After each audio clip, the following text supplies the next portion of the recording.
Good morning class. आज की class के अंदर हमने ऑनलाइन क्लास में हमने जो टॉपिक किए थे वो था सोप का और क्लिनजिंग एक्शन, किस तरीके से मैकेनिज्म है, किस तरीके से वो एक्ट करेगी on a dirt as well as the preparations कि how it is prepare saponification जिसको कहा जाता है। ठीक है, तो लेट मी स्टार्ट। सोप के बारे में हम बात करें, कॉमनली यूज किया जाता है हम सोप और डिटर्जेंट, जो कि बहुत मोस्ट कॉमनली चीज है, घर पे आप यूज करते हैं for removing dirt germs etcetera. तो सोप के mainly दो कॉमन सॉल्ट होते हैं, sodium citrate as well as sodium palmitate. दोनों सोप के ही सॉल्ट है, बट जो लिटिल बिट डिफरेंस आता है मोलिकुलर मास के बेस पे आता है। बात करते हैं सोडियम सिट्रेट। सिट्रेट का जो मोलिकुलर मास है C17H35CONA। एंड बात करते हैं सोडियम कार्बोनेट की, जो उसका मॉलिक्यूलर मास है C15H31OONA। इन दोनों के अंदर आते ही रहेगा कि कार्बन की एक तो लॉन्ग चेन एग्जिस्ट कर रही है, साथ के साथ में एक आयन पार्ट एग्जिस्ट कर रहा है। You can say that and as a non polar part और पोलर पार्ट, या फिर इसको आप नॉन आयनिक और आयनिक के नाम से भी जान सकते हो। सेम थिंग इज हियर, इसके अंदर भी ये देखते हैं लॉन्ग चेन है कार्बन की, साथ के साथ में इसके अंदर भी ये एक आयनिक है, ये नॉन आयनिक। आयनिक क्या होता है जिसके ऊपर दोनों आयन रह जाते हैं, नेगेटिव और पॉजिटिव, उसको आयनिक पार्ट के नाम से जानेंगे। और जो लॉन्ग चेन है have a no charge, it is called non ionic या फिर नॉन पोलर के नाम से हम जान सकते हैं। मैंने मेंशन भी किया है, देखिए ये नॉन पोलर पार्ट है, इसको आप नॉन आयनिक के नाम से भी जानते हो।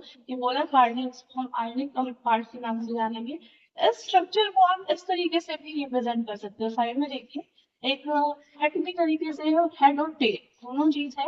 हेड और टेल, जो मेन पार्ट होता है that is called the head, and the around chain after the head that is called the tail. Head जिसके पास होता है पोलर पार्ट होता है, मतलब यहाँ पे कौन सा पोर्शन होता है COONA। साथ के साथ में जो टेल है, टेल के अंदर हमारे पास कार्बन की होम चेन जाएगी C15H31 या फिर C17H35। इसके पास इसको हम टेल करेंगे, तो आप इसको एज ए भी रिप्रेजेंट कर सकते हो, have a head as well as tail. ठीक है बेटा, ये हुआ जनरल स्ट्रक्चर। उसके बाद बात करते हैं कि how it is prepare, soap को कैसे प्रिपेयर किया जाता है। तो नेक्स्ट जो हमारा टॉपिक है उसको प्रिपेयर करने के लिए हमें ग्लिसरॉल्डिहाइड लेना पड़ेगा। 3 मोलिक्यूल ग्लिसरॉल्डिहाइड, हमने यहाँ पे 3 ग्लिसरॉल्डिहाइड लिया, रिएक्ट करेंगे बेस के साथ। ये हमारा क्या है, बेस है। NaOH भी ले सकते हो या फिर KOH भी ले सकते हो। उसकी जब आप रिएक्शन कराओगे, जब ये रिएक्शन कराई जाती है तो उस प्रोसेस को हम सपोनिफिकेशन के नाम से भी जानते हैं।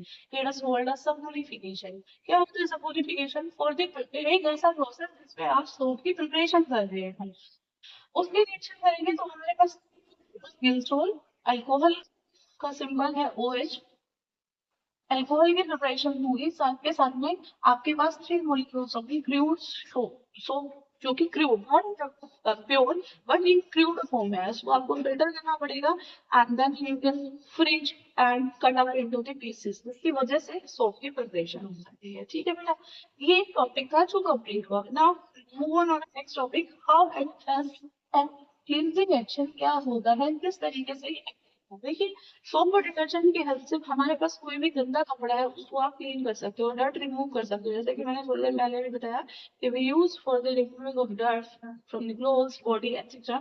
तो उसके लिए हम कैसे यूज करेंगे, देखिए मैंने एक बीकर लिया है, बीकर के अंदर मैंने डर्ट, ये सेंटर में जो है डर्ट है, डर्ट, इसको आप डिप वाटर के अंदर, जिसके अंदर आपने डिटर्जेंट को मिक्स किया है। ठीक है, सोप और डिटर्जेंट में से कोई भी आप ले सकते हो। क्लॉथ वॉशिंग के लिए हम ये डिटर्जेंट लेके चलते हैं। तो उसको आपने डिप किया, डिप करते ही इसका एक्शन करना स्टार्ट होगा। कैसे होगा बेटा, दो पार्ट है, मैंने अभी थोड़ी देर पहले बताया, पोलर और नॉन पोलर रीजन या फिर आयनिक और नॉन आयनिक रीजन। तो जो पोलर पार्ट होगा वो just away from the dirt, मतलब आप देख सकते हो मैंने मेंशन किया है कि H पोलर पार्ट है वो कहाँ पे जाएगा, टुवर्ड दी वाटर, H2O के पास जाएगा। और जो नॉन पोलर पार्ट है वो कहाँ पे जाएगा, डर्ट के पास जाएगा। एरो से आप देख सकते हो कि टुवर्ड द डर्ट और टुवर्ड द वाटर फॉलिंग। ऐसा क्लियर? उसके बाद ये किस तरीके से काम करता है, जो वाटर के पास जाएगा दैट इज दी हाइड्रोफिल, मतलब वाटर लविंग होगा, वाटर पार्टिकल के पास मूव करेगा, that is the polar part. Is it clear?